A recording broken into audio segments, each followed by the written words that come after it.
Qizlar bilmaysizlar yigitlar holin, ularning ko'zlari she'rlardan ham och. Iltimos buzmanglar ular xayolin, ko'chaga chiqmanglar yarim yalang'och. Zinoga sababchi bo'lib bilmasdan ilmning yo'lini to'sib qo'ymangiz. Bir o'ylab o'tirib fikr qilmasdan aybni ha deb bizlarga yo'yib qo'ymangiz. Yigit tabiati shunday yaralgan, sog'lom erkak qiziqar ayol zotiga.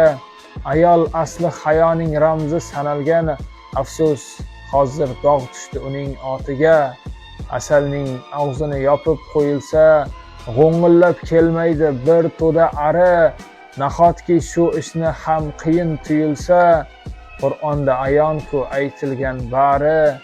Qimmatga tushadi bu she'r men uchun, shu sabab aytilmas hech qaysi yerda. Afsus bu zamonga yetmaydi kuchim, shunchaki dardlarim yozdim shu she'rda.